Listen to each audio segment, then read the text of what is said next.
बिस्मिल्लाहिर्रहमानिर्रहीम। Example of groups, page number 15 start करते हैं। सेट ऑफ रैशनल नंबर्स और बाइनरी ऑपरेशन है आपके पास एडिशन। इस बाइनरी ऑपरेशन के तहत हमने चेक करना है कि सेट ऑफ रैशनल नंबर्स जो हैं वो ग्रुप बन जाता है कि नहीं। ठीक है जी। यहाँ पर जो एडिशन है ये यूजुअल एडिशन है, usual addition of rational numbers है। जैसे 1/2 को हम 3/2 के साथ ऐड करते हैं, बिल्कुल वैसे यूजुअल एडिशन है। तो ये एडिशन का जो बाइनरी ऑपरेशन है वो कहाँ से कहाँ तक होगा, क्यू क्रॉस क्यू से लेके क्यू तक है। क्यू जो है आपके पास सबसेट है आर का। तो कोई भी दो रैशनल नंबर्स बाइनरी ऑपरेशन के साथ कैसे एसोसिएट होंगे उनको आप ऐड कर देंगे, यूजुअल एडिशन है। और हम जानते हैं कि दो रैशनल नंबर्स का सम भी रैशनल नंबर ही होता है। तो क्लोजर लॉ होल्ड कर गया। नेक्स्ट है जी एसोसिएटिव लॉ। एसोसिएटिव लॉ के लिए हम कोई भी तीन रैशनल नंबर्स चूज़ करेंगे और ये एसोसिएटिव लॉ है, हमें ये होल्ड करवाना है। A star B star C is equal to A। इनके ब्रैकेट्स जो हैं आप उसको शिफ्ट कर सकते हैं। हम जानते हैं कि रैशनल नंबर्स जो हैं वो एसोसिएटिव लॉ को ओबे करते हैं। क्यों? क्योंकि हम रियल नंबर्स और रैशनल नंबर्स के ऊपर जो हमारे पास जितनी भी नॉलेज है उसके तहत हम जानते हैं कि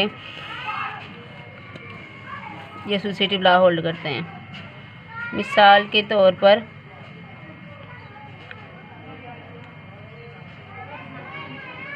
थ्री ले लें।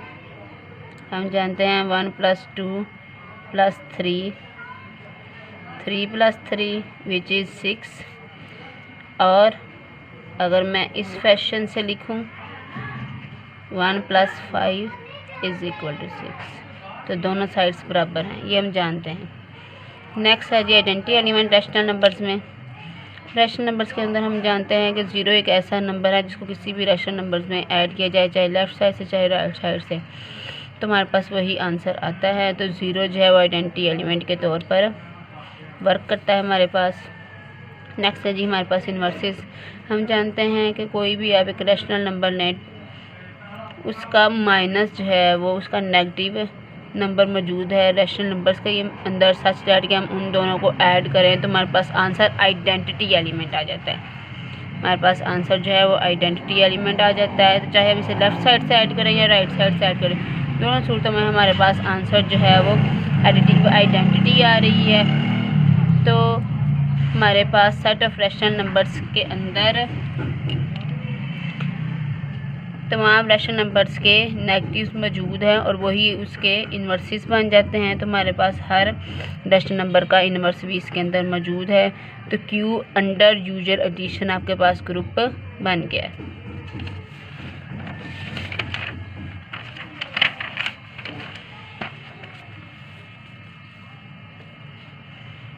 नेक्स्ट है जी R डैश। R डैश से मुराद क्या है कि इसमें से आपने 0 निकाल दिया है। इसके ऊपर हम बाइनरी ऑपरेशन डिफाइन करने लगे हैं। डॉट यानी कि यूजुअल मल्टीप्लिकेशन। यूजुअल मल्टीप्लिकेशन से क्या मुराद है, जैसे आप दो आम रियल नंबर्स को मल्टीप्लाई करते हैं, जैसे कि 2 × 3 क्या होगा आपके 2 × 3 = 6। ठीक है जी। इसमें से हमने 0 को निकाल के फिर मल्टीप्लिकेशन का ऑपरेशन डिफाइन किया है। क्यों? एसोसिएटिव लॉ भी होल्ड कर जाएगा, जैसे कि हम जानते हैं कि रियल नंबर्स में मल्टीप्लिकेशन के लिहाज से होल्ड करता है। जैसे 2.3.6 इज़ इक्वल टू 2.3.6, इन दोनों साइडों का आंसर बराबर होगा। आइडेंटिटी एलिमेंट वो हम जानते हैं कि आर जो 1 है आपके पास, वो किसी भी रियल नंबर के साथ मल्टीप्लाई करें तो आंसर वही रियल नंबर आ जाता है। तो 1 जो है मल्टीप्लिकेटिव आइडेंटिटी के तौर पर अपीयर हो जाता है। ठीक है। अब इन्वर्सेस की बात आ जाती है। इन्वर्सेस की बात जब हम करेंगे तो हम जानते हैं कि कोई भी आप रियल नंबर लें 2, तो इसका जो मल्टीप्लिकेटिव इन्वर्स हम जानते हैं 1/2 है, सच दैट कि इन दोनों को मल्टीप्लाई करें तो हमारे पास आंसर मल्टीप्लिकेटिव आइडेंटिटी आ जाती है। लेकिन 0 एक ऐसा एलिमेंट है जिसका मल्टीप्लिकेटिव इन्वर्स एग्जिस्ट नहीं करता। क्यों नहीं करता? क्योंकि बेटा देखो मल्टीप्लिकेटिव इन्वर्स का मतलब क्या है कि ज़ीरो के साथ किसी ऐसे नॉन ज़ीरो रियल नंबर को मल्टीप्लाई किया जाए, ऐसे रियल नंबर को मल्टीप्लाई किया जाए जिसका आंसर जो है आपके पास 1 ना जाए। तो क्या ऐसा कोई रियल नंबर एग्जिस्ट करता है जिसको ज़ीरो के साथ मल्टीप्लाई किया जाए तो आंसर 1 ना आए? 1 क्यों आना चाहिए? क्योंकि इन्वर्सिस की डेफिनेशन क्या है कि दो आप नंबर्स को मल्टीप्लाई करें तो आंसर आइडेंटिटी एलिमेंट आए। तो ऐसा कोई भी रियल नंबर एग्जिस्ट नहीं करता जिसको ज़ीरो के साथ मल्टीप्लाई किया जाए तो आंसर 1 ना आए। तो लिहाजा ज़ीरो का इन्वर्स एग्जिस्ट नहीं करता है, इसीलिए हमने आर में से ज़ीरो को निकाल दिया है। ज़ीरो के अलावा तमाम रियल नंबर्स के इन्वर्सेस आपके पास मौजूद हैं। तो आपके पास आर डैश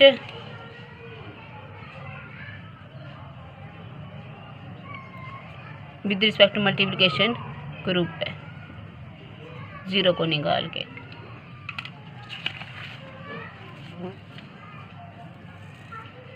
नेक्स्ट है जी आपके पास CN क्या चीज़ है? All nth roots of unity for a fixed positive integer. ये आपके पास nth रूट्स ऑफ यूनिटी हैं। जैसे आप जानते हैं क्यूब रूट्स आपने पढ़ रखे हैं, फोर्थ रूट्स पढ़ रखे हैं, तो ये आपके पास nth रूट्स ऑफ यूनिटी हैं। ठीक है जी, ये आपके पास रूट्स हैं सी के e⁻2k pi iota by n, और k कहाँ से कहाँ तक वेरी कर रहा है? 0 1 2 3 अप टू n-1 तक। अब इसके अंदर कितने आपके पास एलिमेंट्स होंगे? k की बारी बारी वैल्यू पुट करते जाए तो आपको पता चल जाएगा कि इसके अंदर कितने एलिमेंट्स हैं। ये k n-1 तक वेरी करेगा और n-1 ये एलिमेंट्स हैं और एक ये डाल के इसके अंदर टोटल n एलिमेंट्स हैं। तो हमने इसको चेक करना है कि ये हमारे पास अंडर मल्टीप्लिकेशन स्टार आपके पास क्या है? कम्प्लेक्स नंबर्स की जो मल्टीप्लिकेशन है, अंडर मल्टीप्लिकेशन ये ग्रुप बनता है कि नहीं, चेक करते हैं। क्लोजर लॉ है, सबसे पहले आपने दो एलिमेंट्स ले लिए यहाँ से C2 और C3। C2 का मतलब क्या है? k की जगह पे 2 पुट करना है, और C3 का मतलब क्या है? k की जगह पे 3 पुट करेंगे तो 2 3 6, और अगर आप 2 पुट करेंगे तो 2 2 4। इनको मल्टीप्लाई किया, पावर्स ऐड की, 10 पाई आयोटा बाई n। अब 10 को मैं 2 क्रॉस 5 लिख सकती हूँ ना, 2 cross 5 pi iota by n।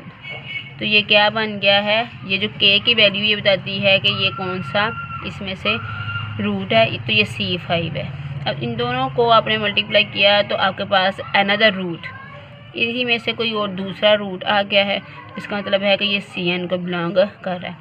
ये तो मैंने आपको स्पेसिफिक एलिमेंट्स लेके मल्टीप्लाई करके दिखाया कि इनकी प्रोडक्ट जो है दोबारा इसी को बिलोंग कर रही है। लेकिन जब आपने ग्रुप प्रूव करना होता है तो आपने आर्बिट्रेरी एलिमेंट्स लेके उसको करना होता है प्रूव। तो अब दो यहाँ से रूट्स लेंगे आर्बिट्रेरी CK1 और CK2, इनको मल्टीप्लाई करेंगे such that 2k1 pi iota by n 2k2 pi iota by n। इन दोनों की पावर्स को ऐड कर लेंगे तो k1 प्लस k2 हो जाएगा पाई आयोटा बाई n। अब k1 प्लस k2 या तो इन दोनों का सम n से लेस होगा, k1 प्लस k2 या तो इसका सम n से लेस होगा, या इसका सम n से ग्रेटर होगा। ठीक है जी, यहाँ तो सम n से लेस होगा, ये n से लेस है तो फिर इसका मतलब है इसी में से कुछ होगा, और अगर n से ग्रेटर है तो फिर हम n से डिवाइड कर देंगे तो हमारे पास दोबारा आंसर इसी रेंज के अंदर फॉल करेगा और क्लोजर लॉ होल्ड कर जाएगा। एसोसिएटिव लॉ है, उसके लिए हम फिर 3 आर्बिट्रेरी एलिमेंट्स लेंगे CK1 CK2 CK3 के, ये आपके पास CK1 है, ये CK2 और ये CK3 है। ठीक है जी, k की जगह पे k1 k2 k3 पुट करके आया आपके पास। पहले इन दोनों को हम मल्टीप्लाई करेंगे। मल्टीप्लाई करने का तरीका क्या है कि बेसिस चूँकि सेम है तो पावर्स ऐड हो जाएंगी, k2 प्लस k3 पाई आयोटा। अब इन दोनों का हम मल्टीप्लाई करेंगे, पावर्स ऐड हो जाएंगी, 2k1 प्लस k2 प्लस। ठीक है जी, ये हमने ऐड कर लिया। अब ये k1 k2 k3 ये आपके पास इंटीजर्स है ना, और इंटीजर्स में एसोसिएटिव लॉ होल्ड करता है, तो इसलिए हम ये ब्रैकेट यहाँ पर शिफ्ट कर सकते हैं। तो K1 प्लस K2 अलहदा हो गया और K3 आपके पास अलहदा हो गया, क्योंकि ये तीनों इंटीजर्स है और इंटीजर्स में एडिशन के लिहाज से एसोसिएटिव लॉ होल्ड करता है। ये आपने अलग कर लिए, फिर आपने इन दोनों को अलग कर लिया, 2K1 पाई ओटा बाई n, 2K2 पाई ओटा बाई n, तो ये CK1 बन गया, ये CK2 और ये CK3। तो पहले ब्रैकेट इन दोनों पे थी, फिर अब पहले दो पे आ गई, तो एसोसिएटिव लॉ आपके पास होल्ड कर गया।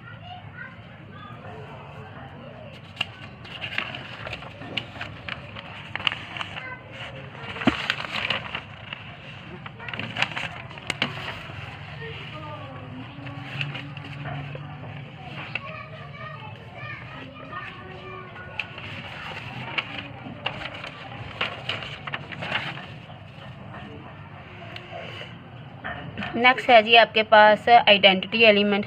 ये आपके पास nth रूट ऑफ यूनिटी है। हमने इसके कोरेस्पोंड एक ऐसा nth root of unity find out करना है कि जिसको इसके साथ मल्टीप्लाई किया जाए तो आंसर है ये दोबारा एलिमेंट ही है। तो k को 0 पुट करें, इसमें k को 0 पुट किया, e की पावर 0 विच इज़ 1, तो C0 जो है वो आपके पास 1 के इक्वल है। अब C0 को किसी भी आप दूसरे nth रूट के साथ मल्टीप्लाई करेंगे तो आंसर वही nth रूट आ जाएगा। तो C0 इज़ इक्वल टू 1 आपके लिए मल्टीप्लिकेटिव आइडेंटिटी का काम करेगा। उसको जिसकी मर्जी एलिमेंट के साथ मल्टीप्लाई किया जाए तो आंसर वही एलिमेंट आ जाता है। तो जो 1 है वो Cn का आइडेंटिटी एलिमेंट बन गया। नेक्स्ट है जी इन्वर्सिस। आपने कोई भी एक आर्बिट्रेरी nth रूट C के लिया है Cn में से,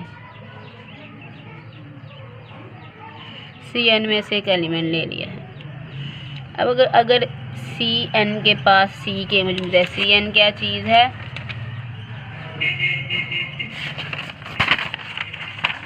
Cn आपके पास सेट ऑफ ऑल, Cn आपके पास क्या है? Set of all nth roots of unity है। Cn में से C के लिए है, वहाँ पे अगर C के है तो Cn माइनस के भी उसके अंदर मौजूद है। तो हमने Cn माइनस के ले लिया है, 2k की जगह पे n माइनस के आ जाए। इन दोनों को मल्टीप्लाई करते हैं। Cn माइनस के का मतलब क्या है कि इन दोनों को सम किया जाए तो आंसर n आए। ठीक है जी, इन दोनों को मल्टीप्लाई करते हैं। मल्टीप्लाई करते पावर्स ऐड कर ली, k के साथ आपके पास कट गया, तो e की power 2 n pi aorta by n, n से कट गया 2 पाई एयोटा। ठीक है, अब ये किसके इक्वल है? cos 2 पाई एयोटा प्लस एयोटा साइन 2 पाई एयोटा। ये साइन 2 पाई आपके पास 0 होता है, तो ये सारी आपके पास टर्म 0 हो गई और cos 2 पाई आपके पास 1 आ गया। तो आपने देखा कि ये दो ऐसे nth रूट्स ऑफ यूनिटी हैं कि जिनको हमने मल्टीप्लाई किया तो आंसर हमारे पास मल्टीप्लिकेटिव आइडेंटिटी आ गई है। तो चाहे आप इसको लेफ़्ट साइड पे रख के इसके साथ मल्टीप्लाई करेंगे, राइट साइड पे रख के मल्टीप्लाई करें, दोनों सूरतों में आपके पास आंसर जो है मल्टीप्लिकेटिव आइडेंटिटी आ रही है। तो इसका मतलब है ये दोनों एक दूसरे के इन्वर्स हैं। ठीक है जी, नेक्स्ट हम चेक करते हैं। अब ये आपके पास ग्रुप की चारों प्रॉपर्टीज़ फुलफिल हो गई हैं, तो Cn जो है वो आपके पास एक ग्रुप बन गया है। Cn क्या है? Set of all nth roots of unity, आपके पास अंडर मल्टीप्लिकेशन ग्रुप बना रहे हैं। अब हम चेक करते हैं कि आया कि ये आपके पास जो ग्रुप है ये अबेलियन है या नहीं, इसमें कम्यूटेटिव लॉ होल्ड करता है कि नहीं। उसके लिए हमने यहाँ से दो आर्बिट्रेरी एलिमेंट्स लिए, Ck एंड Ck डैश। ये आपके पास Ck है और ये Ck डैश है। इन दोनों को मल्टीप्लाई किया। मल्टीप्लाई किस तरह किया कि पावर्स हमने ऐड कर ली, K1 plus K dash over n पाई एयोटा।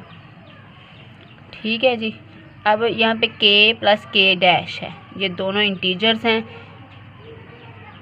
अब इनको मैं K डैश प्लस K लिख सकती हूँ कि आपके पास इंटीजर जो हैं वो अंडर एडिशन अबेलियन ग्रुप हैं। तो आप वहाँ पे ऑर्डर जो है वो चेंज कर सकते हैं। K प्लस K डैश को आप K डैश प्लस K लिख सकते हैं। अब मैं इनको अलग-अलग करके लिखने लगी। e की power 2k dash pi aorta by n, e की power 2k pi aorta by n। ये आपके पास Ck डैश है और ये आपके पास Ck है। ठीक है। तो CN जो है वो आपके पास एक अबिलियन ग्रुप है अंडर मल्टीप्लिकेशन।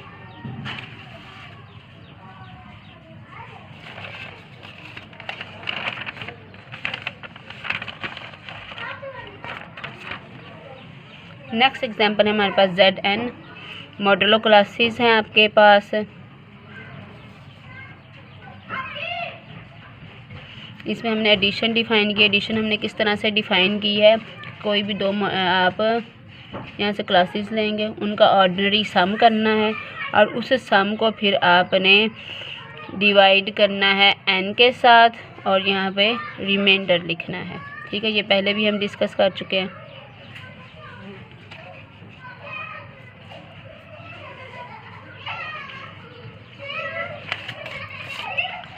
अब मैं n = 6 Z6 मॉडुलो क्लासेस जो हैं वो रेजिड्यू मॉडुलो क्लासेस जो है उनको डिस्कस करने लगे हैं और इनके ऊपर हमने बाइनरी ऑपरेशन इस तरह से डिफाइन किया है कि कोई भी दो मॉडुलो क्लासेस उनका ऑर्डिनरी सम करना है, जैसे 1 और 2, ऑर्डिनरी सम 3 को फिर आपने 6 से डिवाइड करना है।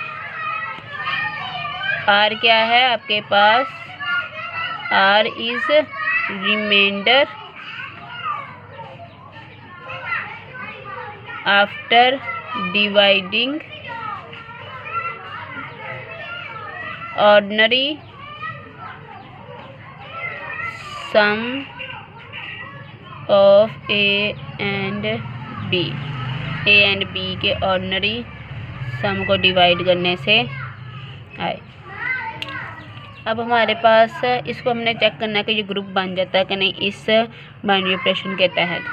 तो इसको चेक करने के लिए बेटा हम क्या करेंगे, जो फाइनाइट सेट्स हैं उनको ग्रुप चेक करने के लिए कैलेज टेबल हमारे पास बेस्ट रहता है, क्योंकि इस कैलेज टेबल्स को देख के ही हम ग्रुप की 3 प्रॉपर्टीज़ बता सकते हैं। एक क्लोजर लॉ बता सकते हैं, एक हम आइडेंटिटी एलिमेंट बता सकते हैं, दूसरा हम इन्वर्सिस बता सकते हैं और कम्यूटेटिव बता सकते हैं। एसोसिएटिव लॉ हमें फिर से दोबारा से चेक करना पड़ता है, लेकिन ये 3 प्रॉपर्टीज़ हम देख के ही इसको बता सकते हैं कि वो इसके अंदर होल्ड कर रही हैं कि नहीं।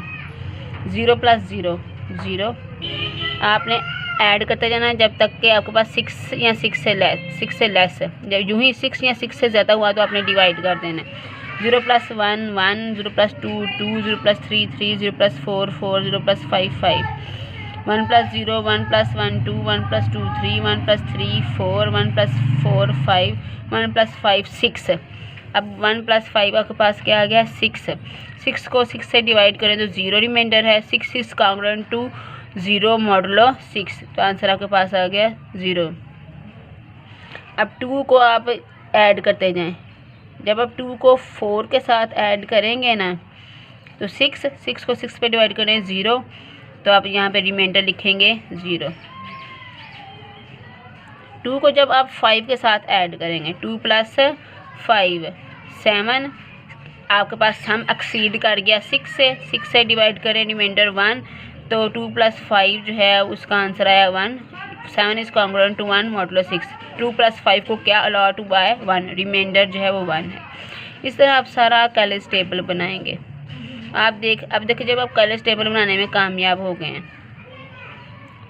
एक और सम कर लेते हैं। 4 + 4, 4 + 4 क्या है 8। 8 को 6 से डिवाइड करेंगे तो आपके पास आंसर क्या आएगा, रिमाइंडर क्या आएगा 2। ठीक है जी। अब देखें ये जो सारे आपके पास आंसर्स आए हैं ये 5 इस सेट के अंदर ही है ना, कोई भी ऐसा एलिमेंट जो है वो सेट से बाहर तो नहीं ना। तो इसको देख के ही आपको पता चल गया क्लोजर लॉ जो है वो होल्ड कर रहा है। नेक्स्ट आपने आइडेंटिटी एलिमेंट देखना है। तो आइडेंटिटी एलिमेंट देखने का तरीका ये है कि आप देखेंगे किस एलिमेंट की सारी रो और सारा जो कॉलम है, कॉलम और रो सेम है। 0 की रो भी सारी वही है जो 0 का सारा कॉलम है। तो 0 जो है आपके पास यहाँ पे एडिटिव आइडेंटिटी के तौर पे काम कर रहा है। इसको किसी भी एलिमेंट में आप ऐड करें तो आंसर वही एलिमेंट आ रहा है। तो जिस एलिमेंट की यहाँ पर तो 0 है ना, वैसे अगर चेक करना हो इसके अलावा तो जिस एलिमेंट की सारी एक रो और सारी एक कॉलम सेम हो वो आपके पास आइडेंटिटी एलिमेंट के तौर पे बिहेव करता है। नेक्स्ट है जी इन्वर्सिस की बात है। इन्वर्सिस चेक करें तो देखो हमने देखना अब इन्वर्स चेक करने का तरीका क्या है। इन्वर्स चेक करने का तरीका यह है कि 1 के साथ हम किस एलिमेंट को मिलाएं तो आंसर हमारे पास 0 आए, आइडेंटिटी आए। आंसर हमारे पास आइडेंटिटी आए। आइडेंटिटी क्या है हमारे पास 0। 1 और 5 को आपस में हम करें तो हमारे पास आंसर एडिटिव आइडेंटिटी आ रहा है, जिसका मतलब 1 और 5 इन्वर्सेस है। 2 को किस एलिमेंट के साथ हम सम करें तो आंसर हमारे पास एडिटिव आइडेंटिटी आए 4। 2 और 4 एक दूसरे के इन्वर्सेस है, क्योंकि 2 + 4 जो है 0 है। इन दोनों को हमने ऐड किया तो हमारे पास आंसर एडिटिव आइडेंटिटी आ रहा है। 3 को किसके साथ हम ऐड करें तो हमारे पास एडिटिव आइडेंटिटी आएगी 0। 3 अपना ही इन्वर्स है। ठीक है जी। 4 का 2 है और 5 का 1 है, वैसे ही।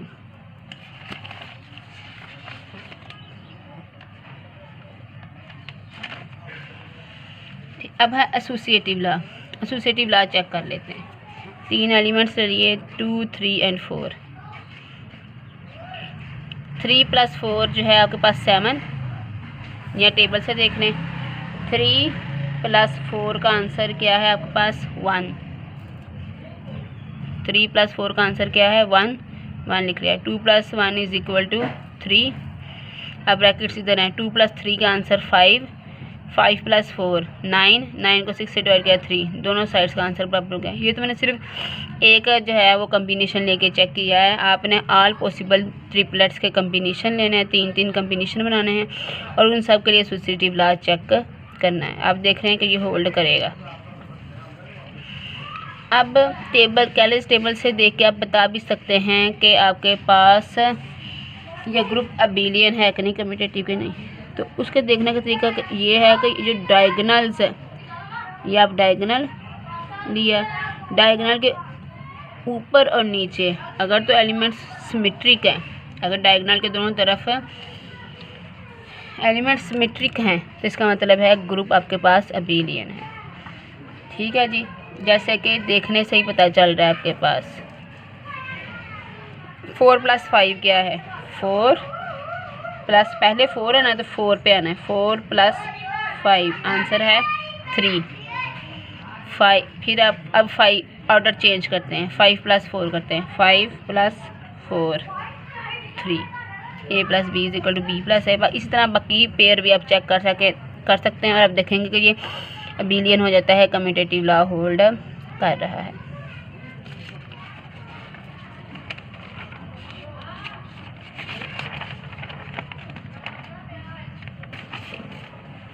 नेक्स्ट है जी ग्रुप ऑफ क्वाटर्नियंस। ये 3 डायमेंशनल फोर्सेस को रिप्रेजेंट करने के लिए मिल्टन ने डिस्कवर किया था, I, J and K। ठीक है जी आपके पास, और इसके ऊपर मल्टीप्लिकेशन साथ डिफाइन की गई है। I, J, K। I को I के साथ मल्टीप्लाई करेंगे तो -1, J को J के साथ मल्टीप्लाई करें -1, K को K के साथ मल्टीप्लाई करें -1। और साथ आगे जो है आपके नोट्स में इसका फर्दर सारा जो है वो बयान किया गया है। बाइनरी ऑपरेशन आपने इस तरह से केलेस टेबल बनाना है और इसको चेक करना है कि ये ग्रुप बनता है कि नहीं। ये वाली एग्जांपल मैंने आपके लिए छोड़ी है, इसको चेक करना आपका काम है। ठीक है। इस तरह से आपने एलिमेंट जिस तरतीब के साथ यहाँ लिखें इसी तरतीब के साथ इधर लिख लेने हैं और इनको मल्टीप्लाई कर करके आपने केलेस टेबल बनाना है और मैंने फिर आपका काम चेक करना है। ठीक है जी। फिर आपने टेबल से देख के बताना है कौन सी मल्टीप्लिकेटिव आइडेंटिटी है, कौन किसका इन्वर्स है, और नोट्स से नहीं देखना, नोट्स को देखे बगैर आपने ये हल करना है।